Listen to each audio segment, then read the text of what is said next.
Finding the right music can be the difference between engaging your viewer and turning them off. There are a number of different free and paid music sites, but I'm going to show you just 4 options to make your search a little easier. We're going to look at 2 free and 2 paid music options and then talk about some things to keep in mind when choosing music for your video. I'm going to talk about some of the current licensing conditions for these sites, but make sure you do your own research and read the full terms and conditions for any music you download before you use it in your videos. Welcome back to another video training episode. My name is Rachel and I'm here to break down all the technical stuff so you can get your message out into the world using video. So to start with, our free music options. Number 1 is YouTube's audio library. If you are solely making videos for a YouTube channel, there are some great music tracks and sound effects here. It's important to know these tracks can only be used on YouTube. They can't be used externally on other social media like Facebook or Instagram. There are also a lot of creators using music from this library, so it's not a very personalized option. Some music in the YouTube audio library requires you to give credit to an artist if you use their music in your video. These tracks will have an attribution required icon listed in the license type column. Another free option is Tunetrack. There are some really cool tracks on this website, but there isn't a very large amount of music to choose from compared to what you will find on a paid music platform. You can get their Pro subscription option for about $80 a year, which allows you to access premium tracks and sound effects and no longer have to give credit to the artists of the music you download. Under the free option, you'll need to give the artist attribution by copying this line of text to put in the video description or caption. If you're planning on creating a lot of videos and wanting a lot of different music and sound effects, a paid music option may be more beneficial. You can have access to larger music libraries and it's far less likely you'll run into any copyright claims. The site that I currently use for all my audio and sound effects is Storyblocks Audio. To find the right track, you can choose the mood, genre, instrument, and continue to filter it down with the tempo, optional vocals, and music duration, or you can put in exact keywords of what you're looking for. Storyblocks also offers stock footage, images, and After Effects templates along with music and sound effects. You can get their unlimited all-access package for $49 a month, or just get the audio package for $20 a month.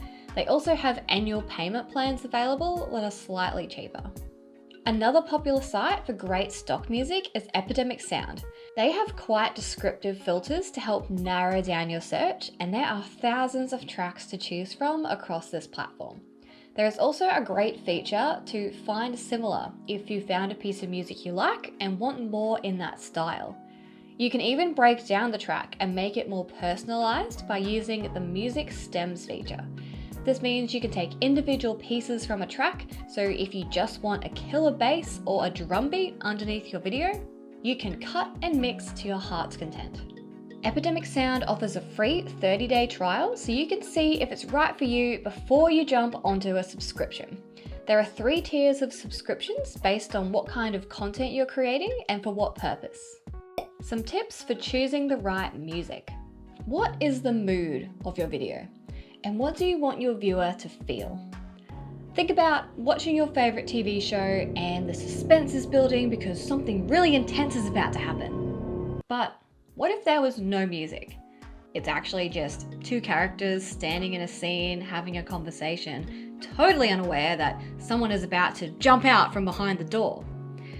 With the suspenseful music, we, as the audience, know something is about to happen because of the way it made us feel like we should be on the edge of our seat right now. The wrong music could potentially make what's meant to be a really serious scene become comical because the feeling that we get from the music and the action on screen is incongruent.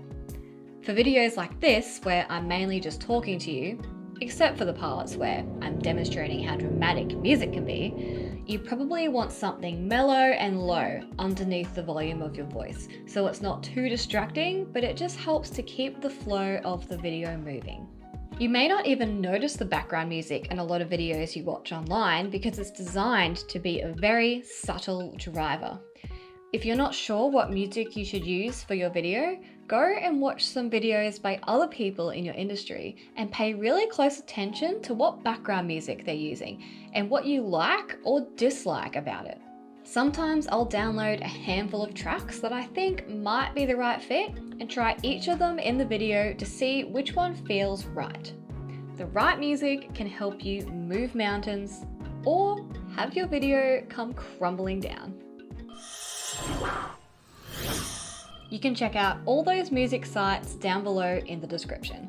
For more ways to level up your videos, hit subscribe and check out these videos on screen. Leave your questions in the comments below so I can answer them for you. And now, get out there and make some videos. I'll see you next time.